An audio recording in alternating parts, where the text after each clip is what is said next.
स्वागत है आपका विज्ञान की आवाज़ कार्यक्रम में। यह पॉडकास्ट की श्रृंखला अब तक पहुंचाई जा रही है मीडिया फॉर कम्युनिटी फाउंडेशन द्वारा, जिसे उत्प्रेरित और समर्थन दिया है राष्ट्रीय विज्ञान एवं प्रौद्योगिकी संचार परिषद ने।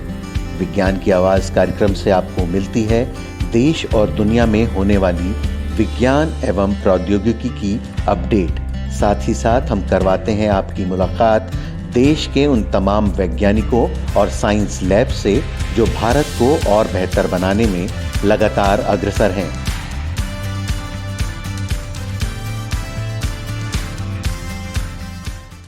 आज के टॉप साइंस अपडेट। अंतर्राष्ट्रीय मेगा परियोजनाओं पर भारत फ्रांस खगोल विज्ञान केंद्रित बैठक में अगले दशक के लिए विज्ञान विजन पर चर्चा की गई। खगोल विज्ञान के क्षेत्र में व्यापक रूप से दीर्घकालिक साझेदारी स्थापित करने वाले लक्ष्य के साथ हाल में ही square kilometre array observatory, Maunakea spectroscopic explorer और मल्टी वेवलेंथ सिनर्जी पर भारत फ्रांस फोकस बैठक में भारत फ्रांस खगोल विज्ञान विजन और मेगा परियोजनाओं में मल्टी वेवलेंथ सिनर्जी विज्ञान पर चर्चा की गई। सम्मेलन में मुख्य अतिथि डॉक्टर एस चंद्रशेखर, डीएसटी सचिव ने इस बैठक में दोनों देशों की प्रगति के लिए खगोल विज्ञान विजन के महत्व पर प्रकाश डाला, जिसका आयोजन भारतीय खगोल भौतिकी संस्थान विज्ञान और प्रौद्योगिकी विभाग का एक स्वायत्त संस्थान द्वारा किया गया। श्री चंद्रशेखर ने कहा कि CIFIPRA फ्रांस और भारत में विज्ञान और प्रौद्योगिकी में उन्नत क्षेत्रों में द्विपक्षीय कार्यक्रमों का समर्थन करने वाला एक मॉडल संगठन है। इस बैठक का आयोजन 9 से 13 जनवरी तक बेंगलुरु में IIA परिसर में Indo French centre for the promotion of advance research के माध्यम से किया गया, जो विज्ञान और प्रौद्योगिकी विभाग, भारत सरकार और यूरोप एवं विदेश मंत्रालयों के मंत्रालय CNRS फ्रांस सरकार द्वारा समर्थित एक संगठन है। इस बैठक का आयोजन 9 से 13 जनवरी तक बेंगलुरु में IIA परिसर में Indo French centre for the promotion of advance research के माध्यम से किया गया, जो विज्ञान और प्रौद्योगिकी विभाग, भारत सरकार और यूरोप एवं विदेश मंत्रालयों के मंत्रालय CNRS फ्रांस सरकार द्वारा समर्थित एक संगठन है।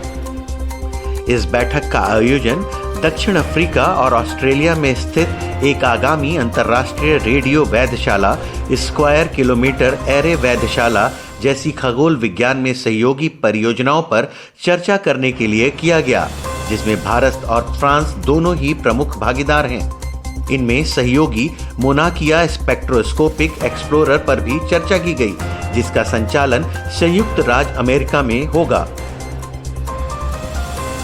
लचीलेपन और स्थिरता पर शिखर सम्मेलन में वर्तमान और भविष्य में आपदा जोखिमों और जलवायु संदर्भों पर विचार विमर्श किया गया। लचीलापन और स्थिरता शिखर सम्मेलन परिदृश्य 2047 ने पूरे भारत के विशेषज्ञों को एक साथ एक मंच पर लाकर वर्तमान एवं भविष्य में आपदा जोखिमों पर जलवायु संदर्भों में साथ साथ उनके बदलते परिदृश्यों के प्रमुख पहलुओं पर विचार विमर्श किया है। राष्ट्रीय आपदा प्रबंधन प्राधिकरण के सदस्य कृष्ण एस वत्स ने नई दिल्ली में प्रारंभ हुए 3 दिवसीय शिखर सम्मेलन में कहा कि देश में आपदा जोखिम और विशेष रूप से जलवायु संबंधी आपदाओं को कम करने के लिए क्षेत्रीय असमानता एक प्रमुख चुनौती है। उन्होंने कहा कि भारत लचीलेपन का निर्माण करके आपदाओं के कारण होने वाले नुकसान को कम करने के लिए ठोस प्रयास कर रहा है, जो कि इस तरह की क्षतियों को कम करने में प्रदर्शित किया गया है। NDRM के साथ DST, UNDP एवं और अंतर्राष्ट्रीय सहयोग के लिए जर्मन संस्था GIZ इंडिया द्वारा सह आयोजित इस शिखर सम्मेलन में ADMA सदस्य ने आपदा जोखिम में कमी की दिशा में आगे बढ़ने के तरीके को चुनौती देने के लिए विजन 2047 के विकास की तत्काल आवश्यकता पर जोर दिया। SERB के सचिव तथा DST के वरिष्ठ सलाहकार डॉक्टर अखिलेश गुप्ता ने जलवायु संबंधी आपदाओं के लिए मानव अनुकूल क्षमता के निर्माण में सामाजिक आर्थिक विकास के महत्व पर बल दिया। उन्होंने विस्तार से बताया कि कैसे भारत की गरीबी और जनसंख्या जलवायु प्रभावों के प्रति इसकी भेद्यता से जुड़ी हुई है, जिसके चलते भारत के पूर्व और पूर्वोत्तर जैसे कुछ क्षेत्र जलवायु परिवर्तन के प्रति अधिक संवेदनशील हैं। जयपुर लिटरेचर फेस्टिवल में विज्ञान, तकनीक और एआई पर होगी चर्चा। दुनिया के सबसे बड़े लिटरेचर फेस्टिवल का आयोजन 19 से 23 जनवरी 2023 को गुलाबी नगरी जयपुर के होटल क्लार्क्स आमेर में होगा।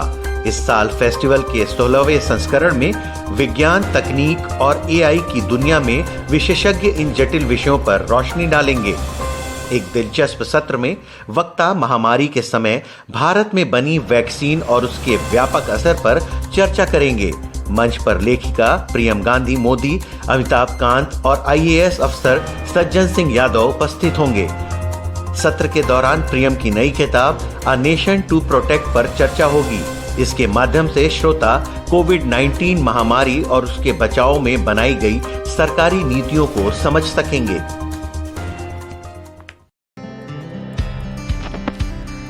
साइंस अपडेट के बाद विज्ञान की आवाज में बारी है एम्पलीफायर की। एम्पलीफायर में हम करवाते हैं आपकी मुलाकात उन खास लोगों से जो सूचना एवं प्रौद्योगिकी के क्षेत्र में लगातार काम कर रहे हैं, जिससे भारत और समाज और बेहतर बन सके। आज के हमारे खास मेहमान हैं डॉक्टर हिम्मत सिंह, जो अभी ICMR राष्ट्रीय मलेरिया अनुसंधान संस्थान में साइंटिस्ट ही हैं। आइए जानते हैं क्या है उनका रिसर्च और उसका होने वाला प्रभाव।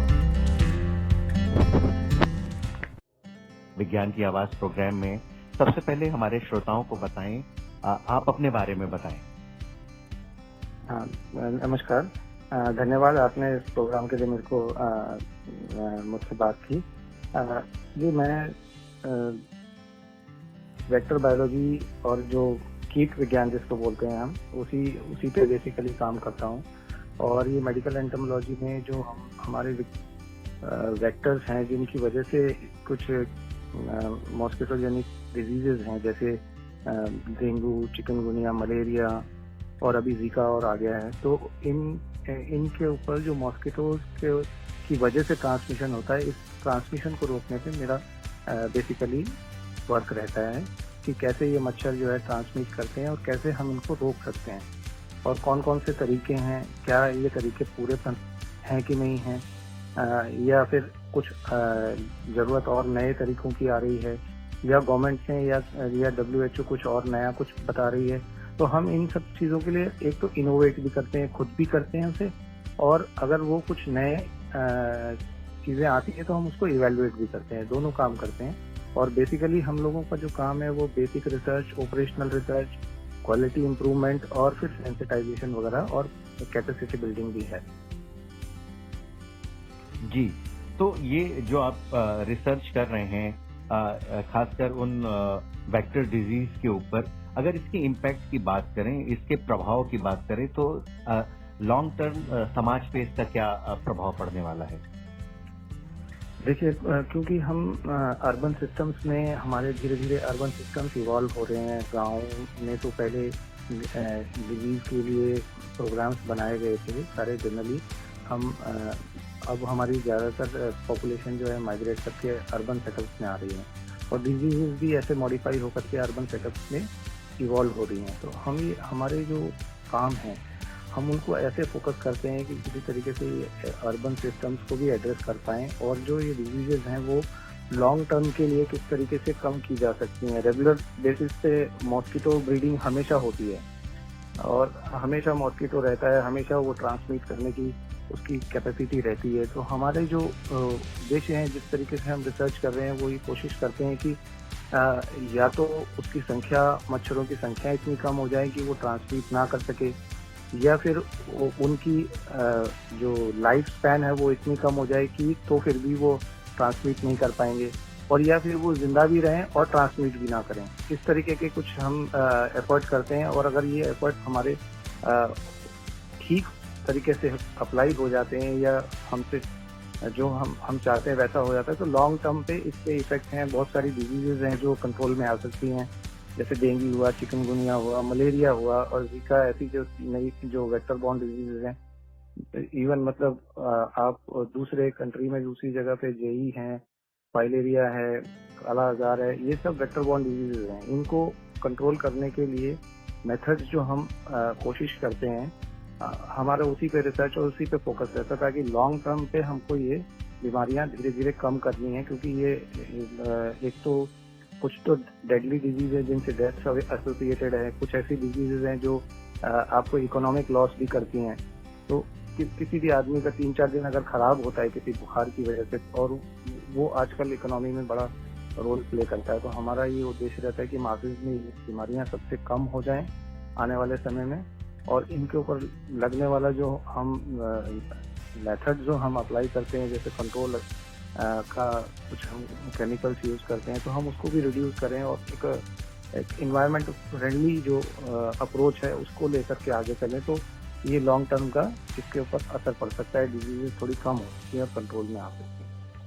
आम जो श्रोता हमारे ये प्रोग्राम सुन रहे हैं और जो आगे भी सुनेंगे, उनको अगर आम बोलचाल की भाषा में अगर ये समझाया जाए, इस तरह की जो बीमारी है उसको प्राथमिक रूप से किस तरीके से रोका जा सकता है?